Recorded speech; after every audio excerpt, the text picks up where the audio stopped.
sidang Kabinet Paripurna hari ini ada beberapa hal yang ingin saya sampaikan. Mengakomodasi program-program Presiden terpilih hasil Pilpres 2024 itu, maka RAPBN 2025 harus disiapkan dengan memperhatikan hasil Pilpres karena menjalankan APBN, karena yang menjalankan APBN 2025 adalah Presiden terpilih. Nah, ini nanti kita lihat dari existing program dengan apa yang akan masuk baru, dan itu nanti akan dihitung dalam sebulan ke depan.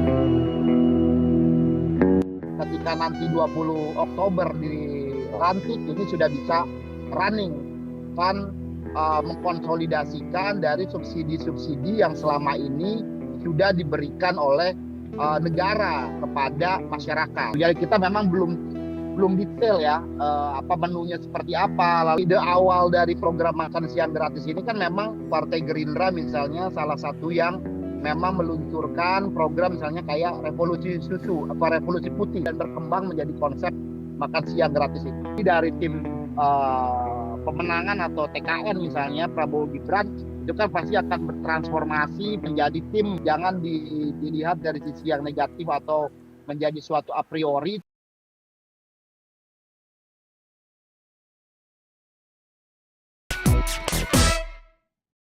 Ya, ketemu lagi di Newsmaker, obrolan hangat one on one bersama saya Alfa Mandalika. Di tengah hiruk-pikuk politik tentang hak angket, publik menyoroti program makan siang gratis dari paslon Prabowo Gibran.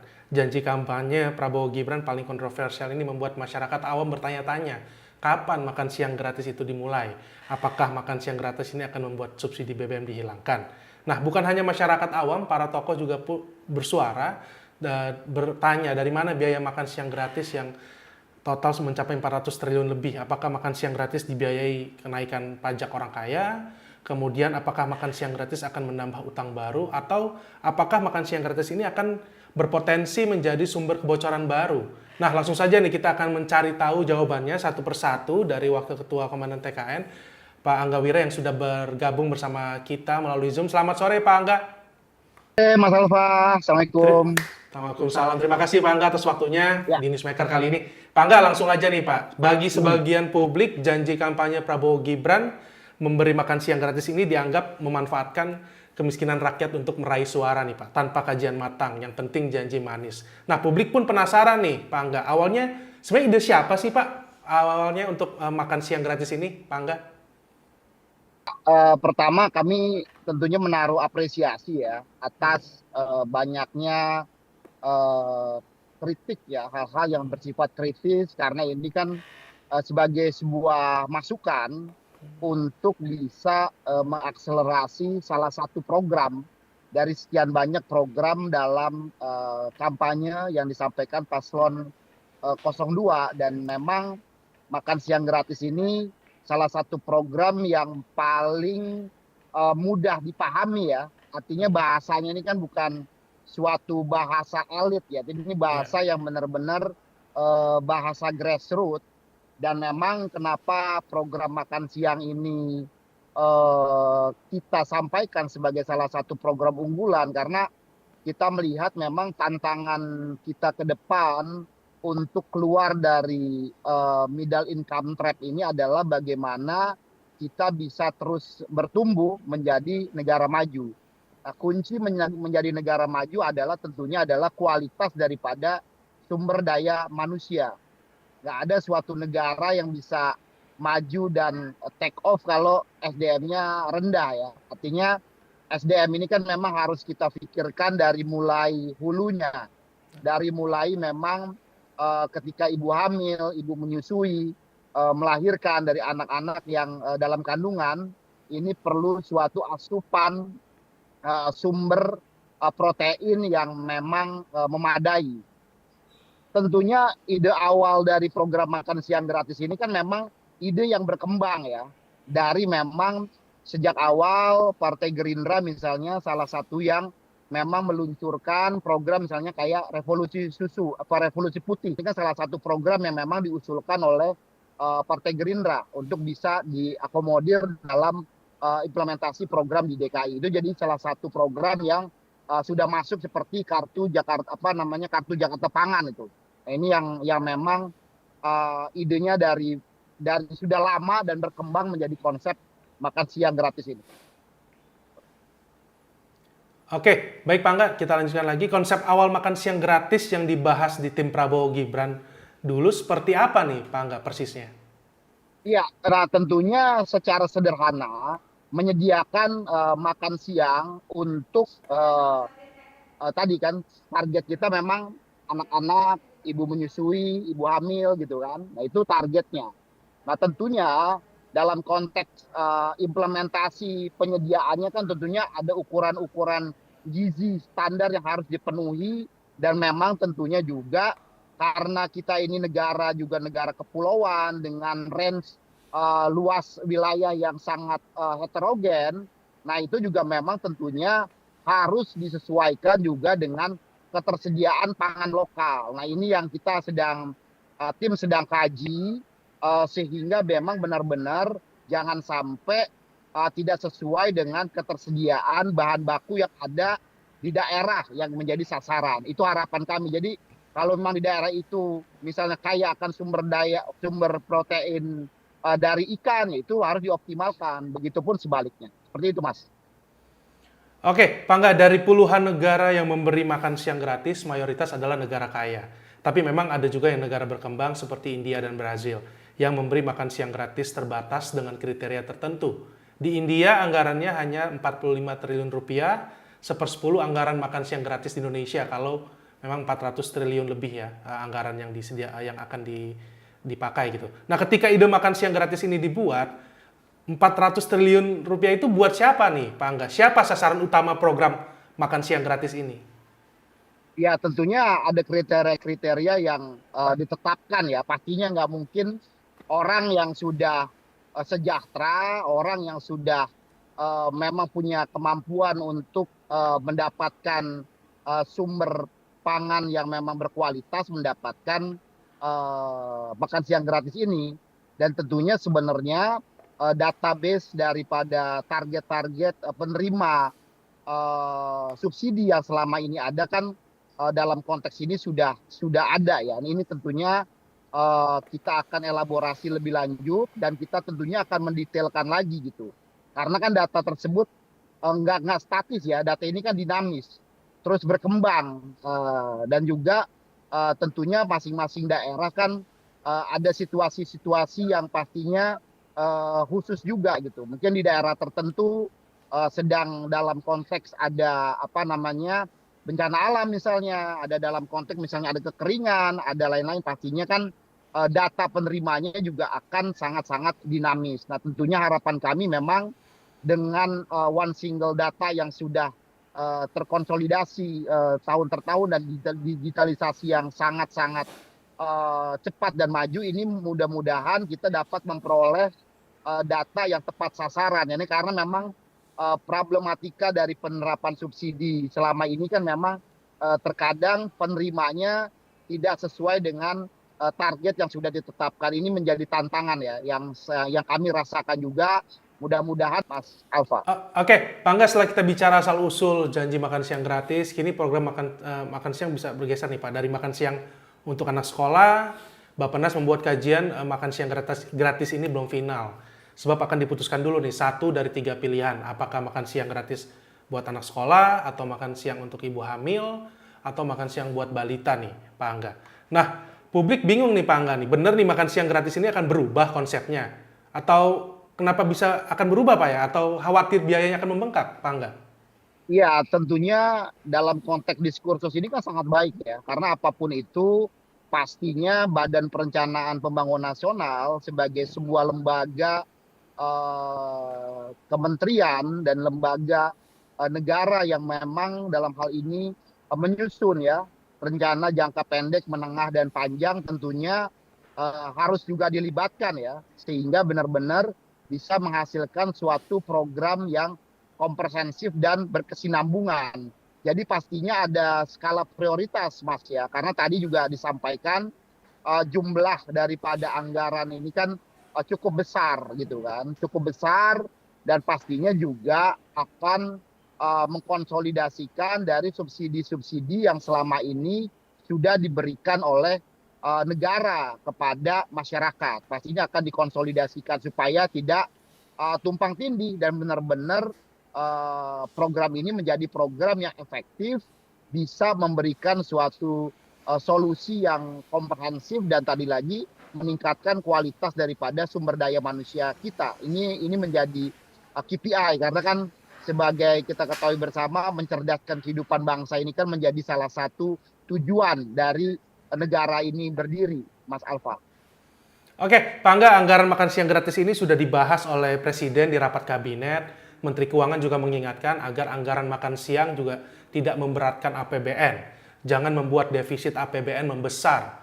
Menko Perekonomian Erlangga Hartarto juga sedang utak-atik alokasi anggaran makan siang gratis ini nih, Pak Angga. Nah, kalau anggaran belum jelas, makan siang gratis ini jadi nggak nih, Pak Angga, di Oktober 2024 setelah Prabowo dilantik menjadi presiden? Iya, pastinya kan. Artinya kan tadi saya sampaikan kita mengapresiasi bahwa pemerintahan Pak Jokowi saat ini sudah merespon ide dan program yang sudah kita sampaikan dan nggak mungkin program ini berjalan kalau nggak ada anggarannya kan.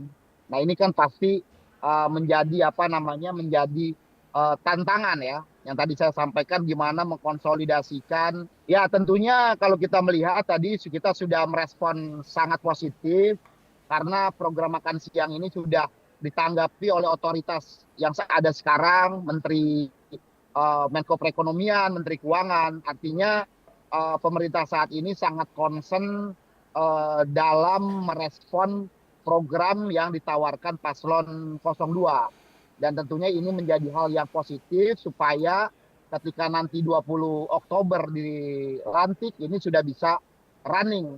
Karena tentunya nggak mungkin program ini bisa berjalan kalau tidak ada kejelasan daripada pos-pos anggarannya. Nah ini yang memang menjadi tantangan tadi seperti yang disampaikan, di samping memang mengefektifkan program-program subsidi yang sudah berjalan, nah kita juga perlu melakukan source daripada pendapatan ya, sehingga bisa dioptimalkan untuk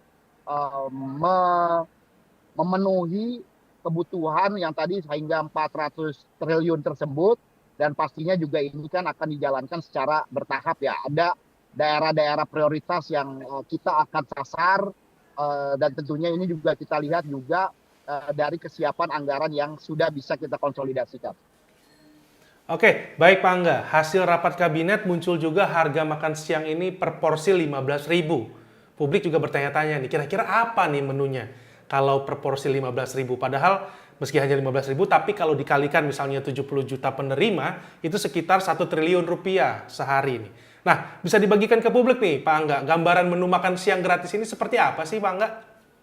Iya, tentunya ini kan hasil kajian muncul angka ya. Nah, tentunya ini kan perlu kita konsultasikan juga ke ahli gizi. Dan tadi yang saya sampaikan, pastinya harus disesuaikan juga dengan ketersediaan sumber pangan protein ya, asupan protein yang ada di masing-masing daerah. Pasti karena tentunya akan berbeda-beda dan harganya juga pasti akan sangat bervariasi.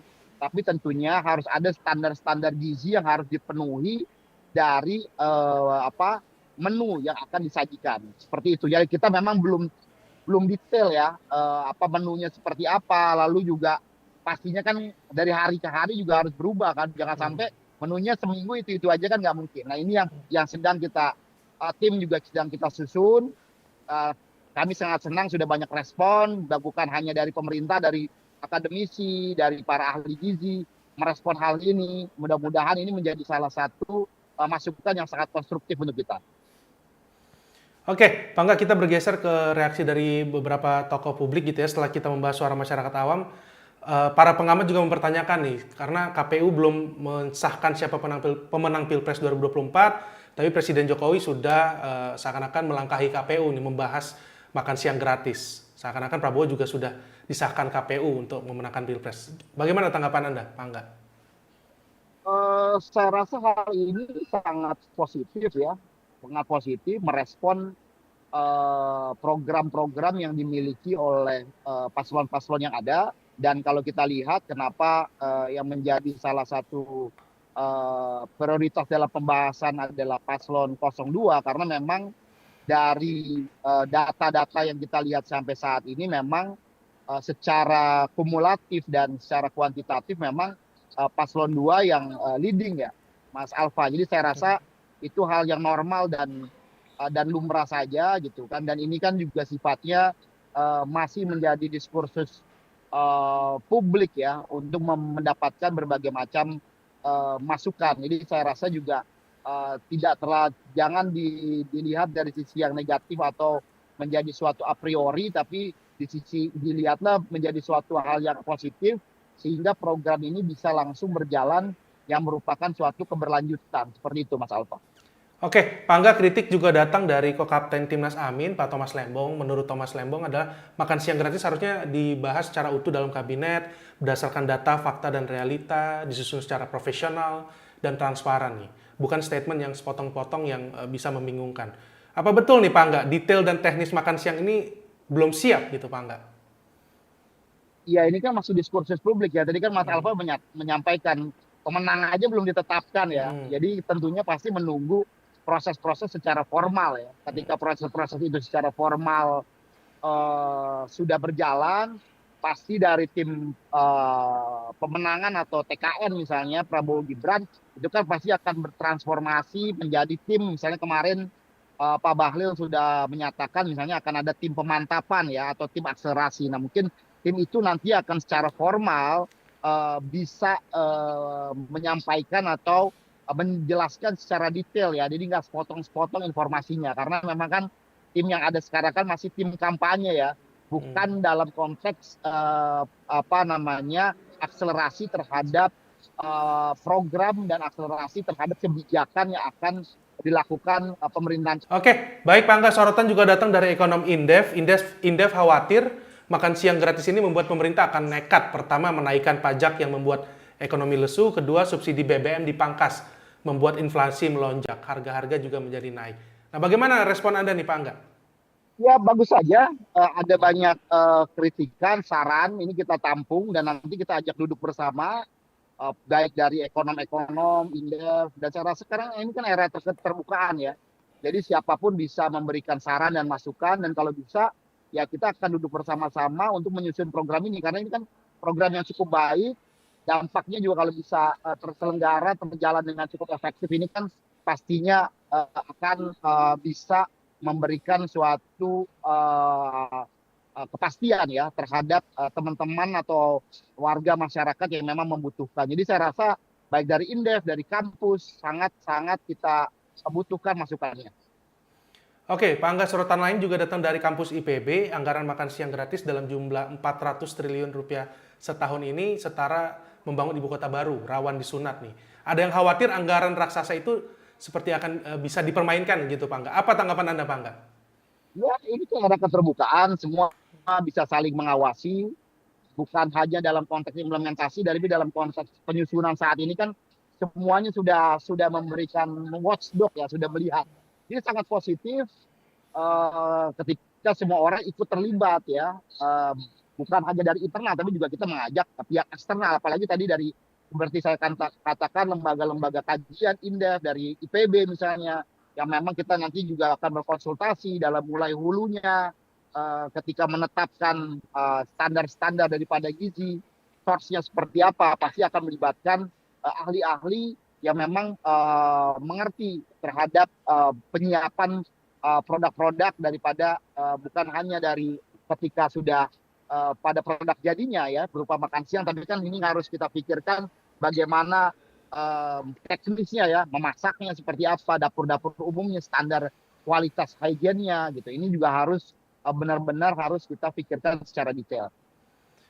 Oke, Pak Angga, kritik juga datang dari Pak Said Didu yang mengkhawatirkan makan siang gratis ini bisa menambah utang dan menambah impor pangan. Nah, apa respon Anda atas kritik ini, Pak Angga? Iya, tadi seperti saya sampaikan, ada dari IPB, dari Indef, kalau tadi Pak Said Didu, kita menganggap ini sebagai hal yang positif aja, dan itu nanti kan juga akan dalam dalam pelaksanaannya kan pasti akan terpampang secara detail ya. Dalam APBN itu kan kelihatan pos-posnya seperti apa. Jadi harapan saya memang dari subsidi yang sudah ada bisa terkonsolidasi, lalu di sisi lain ya kita harapkan memang ada pos-pos dalam konteks pemasukan ini yang bisa menjadi sumber untuk menggerakkan program ini.